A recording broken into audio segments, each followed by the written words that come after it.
abaluun kanatti hojjetee tamaree dhumarratti akkasi kufee ana maaltu naan gahe ila bakka itti rakkanne duwwaa sin jedhu akka itti miidhamne sin jechaa jira bara akka walii galaatitti.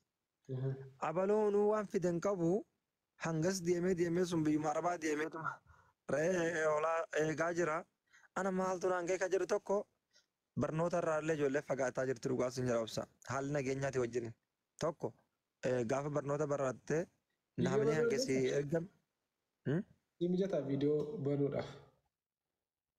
Anamma anna bira haala kan bar. Ayyeen beeku sa'aatiin beeku argite wanti hin beekne nama hin beektu jedhe dubbadhu dhiifamas. Ana birallee halkanii garuu ifaan qabaa fi malee jedhetti ofiif. Ati istiidiyoo keessatti isa jirta ani immoo ciisee taasaa jira bargaan amma. Ani dhugaa. Manuma keessa jira jedha. Yoos. Innaa kanaaf akkasii ani amma gaa jechuun akka nama tokkootitti ani namoonni yeroo baay'ee rabshaa jeequmsa maal jedhanii maqaan balleessu malee an nama normaala tokko. Duuba gaa hanqina biyya keenya keessa jiru akkuma waliigalaatittu santu mul'ata. Namni gaafa xiqqoo ishee waan barate waan carraaqeef waan qorra keessa akkasitti deemee barateef sana gaafa xiqqoo ishee waa argate hamilee isaa jabaatee biyya saniif illee bu'aa buusa. Fakkeenyaaf sii kaasa fakkeenyaaf. Garuu carraan akkasii sun baay'ee waan hin babal'anneef namni gaafa dhalatee guddatee akkana umurii isaadhaa waggaa 9-8 gaafa gahe nooliin haa qopheessi Jibuutiin deemaa waan jiru tokko haadha caqacaqaa irra baay'inaan ijoolleen keenya akkuma beekamu abbaa yeroo baay'ee irraa du'u lola kana keessatti sammuun illee dhukkubaa guddatuu mataan jeeqammachuu fakkeenyaa maaliin yaadatu jechuu fakkeenyaa akkaataa lolli itti himamaa biyyi keenya maal akka ta'e haadhitti himtiin gorsanii bakka sammuu isaan tasgabbaa'u amma gaafa ni ta'utti. Dhumarratti maal godhaa biyya arabaa san gaafa deeme dalagatee qawwee bitataa jechuu barbaadeetu walumaa galatti. Isa gamoo bareedaa, televizoona bareedaa, tallaajaa bareedaa, jaartii bareedduu akkasuma rifeensa tokko fatte sana wajjin hin jiraachuun carraa kan akkasii baay'ee ni ulfaata walumaa galatti na hawwattee yaada.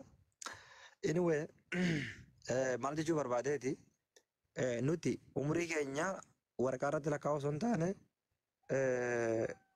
wareegamaan lakkaawwannaa jechuu barbaadeetu walumaa galatti dubbisii galtaa sanumaafis hin jaa. Inni kan biraa immoo carraan barnootaa sunillee hedduu gadi bu'aadha. Namni kanaaf biyya ormaa bahee akkanatti asirratti illee umurii kan kenname akka yeroo jennee gaafannu hangasii jedha. Namni immoo sanarraas waa barata. Amma walumaa galatti wanti nan asirraa dubbise fiidiyoon armana deemaa jirtu hedduu si dhiphiftee hedduu keessa kan keessa nyaattee hanga oromummaa ta'uun isaa kursii si darbattu bira si geessistee naaf gala itti hubadhallee yaalis godhaa turte oromoon ani qabsaa'ee hidhameef suni kanuma ka jedhu takkatti illee hanga geessu sammuun kee si dhiphataa akka jiru naaf gala.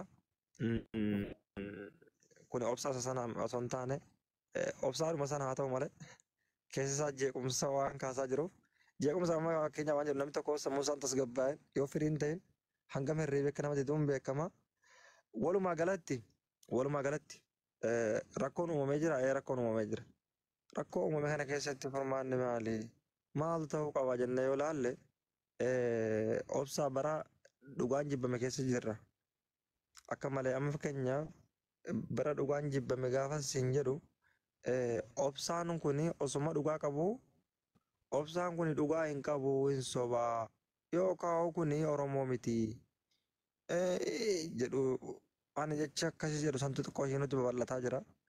Walumaa galatti oromoon guutumti nagaan qabdus hin jedhu gama kiyyaan.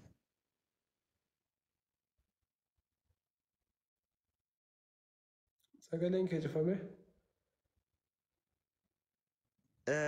Maaltu muitina godhe oromoon fayyaan qabdu jechuun kiyya sila har'a fayyaa qabaanne hanga iyyamu bira geenye jira.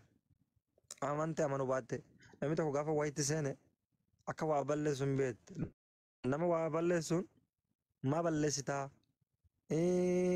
jedhanii walakkaa seenuu osoo hin taane akka itti haasantu jira obsaa keenya dhageenya. Fakkeenyaaf anaaf obsaa yoo wal lolle yoo wal lolle yoo haqni jiraate obbolaan kee sun anarra dhufuurra obbolaan kee sun seerra dhufuurra obbolaan kiyyaa fi obbolaan kan kee wajjii haasa'anii nama biroo dabalatanii maaloo jechuu gaarii ture. Har'a garuu kana nagartu hiriyaan obsaallee obsumarra dhufa hiriyaan Kingi Ahmadillee Kingi Ahmadirra dhufa yaazuu liqaquu ka jedha santuu dubbii godhama. Dhugaadhuma feeta taanan jechuudha amma ani maal jennaan Sittani maqaa tokkicha na eegi. jechuun amma fakkeenya si kaase. Okay.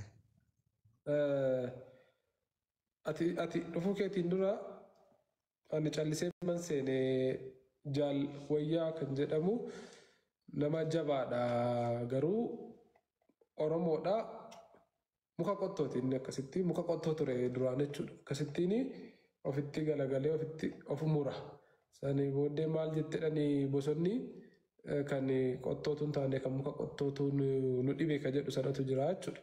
Kanaaf muka qottoo ture mucaan kun nu muraatti ture keessattuu immoo muraan qalamaa kun hin ulfaata beektaa qinee isa jedhamu cigoo akka malee danda'a waan ta'eef gara keenyatti lolaa ture. Sana booddee dhiibaniitu akka eenyummaa isaa qoratu godhan. Ati abaluudha jedhanii irra deddeebi'an itti himnaan dhuguma immoo abaluudha. Fakkeessaan qabu waan ta'eef as dhufe waan ta'eef isaa wajjiniin taphachuudhaaf hidhee seeneen erga isaa wajjiniin xiqqoo taphadhee booda namoota gashee namoota jaha gashee namoota jaha keessaa tuun hin beekin namni lama walloleera. Wallolee ishuun isaanii feesbuukii irratti iyyuu baay'ee dubbatamaatti ture. Garuu ani akka isaan wallolanuu dagadheera isaan garuu wal madeessaniiru waan ta'eef iyyuu keessattuu inni tokko isa tokko madeesseera waan ta'eef isa tokko madeesseera waan ta'eef iyyuu akkuma inni seeneen ogguun dubbii jalqabu ani obboleessa kiyya isa kanatti balleesseera waan ta'eef iyyuu obsa araaramuun barbaada dhiifamaa jedhe. Abaluun hattuudha abaluun kana na balleessee maal hin dhanne itti balleesseera waan ta'eef jedhe.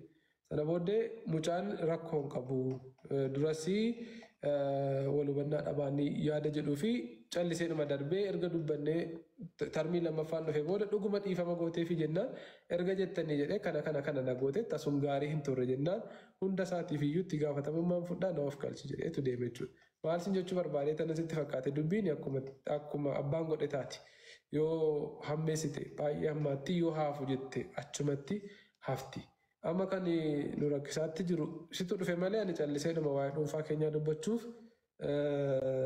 yoo booddee carraa hoggansaa argadhe yookiin immoo carraa hoggansaa argachuu argadhe jechuun nama dhiibbaa uumuu danda'u argadhe nafalmi jedheeni fakkeenyaaf si fidee sooti daftee harka kennuudhaa baatteeti si wajjinii wal falmuudhaaf jechuudha. Arrabsoodhaan asitti waan barbaadde waan jette dhimma koomiti waan ta'eef iyyuu. Utuma na arrabsite iyyuu naga'u waan ta'eef kennaa addaan qaba hin naga'u yoo namni na arrabse hin naga'u. Maal akka inni naan jedhe adda baafachuu hin danda'u arrabsoo ta'uu isaa qofa beeknan nan dhiisa waan ta'eef iyyuu.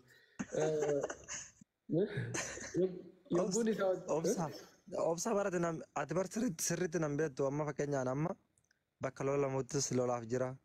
Bakka nagaattis nagaaf jira. Bakka araaraattis immoo araaraafis jira. Yaani wama hundaaf ta'u amma namni keenya baay'isawee nama jabaa hin jaalatu. Nama jabaa gaafas hin jedhu yoo atiin kun nama lolaa taate badaa godhee si dhiibu beekta. An dubbiin koodiin qaatanaa galte. Gaafa dhiyoo kana waliin nu araarsita sana dubbiin gaafa sanii suni na fuuldura deemaa jira hanga ammaa tanatti.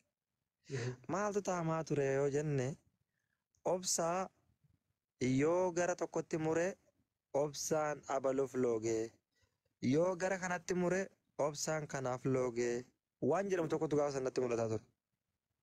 Maaliif obsaan kun waan qofaa ta'eef ila waan gaafa sana qofaa jiruuf waan gaafa sana inni akkasumatti kursi teessoo mataarra waan taa'ee tureef gamana laalus girgiddama as nu laalu immoo nuti isa girdoo duuba jiru kana gama saniifillee akkamii gama kanaafillee akkamii walumatti jarri lachuu badiin qabu nagaa buusaa waan jedhamu tokko irratti gaafa san cufnaatti fakkaata gaafa yaani jaarsummaa keessatti amma walumaa galatti yoo dhugaan baate qofaa nagaan bu'a yoo dhugaan baate qofa atillee ka gammaddu amma fakkeenya obsa amma fakkeenya sitti balleessa akka malee sitti balleessa simateessa. Gaafa simateessan keessatti Kiingii Ahmadii fi obsaa walitti araarsinaa akka mooyya gaafa sin jedhan. Obsaadhii fi Kiingii obboleeyyanii ishee foon olillaa waliin jira akka jedhamu suni hirriba keessatti illee sin raffisu. Maali? Dhiiroo anuu kunoo dharaa sobaan irra kaa'ame wanti guddaan kuni waan guddaa wayii tokko fakkeenyaaf. Wanni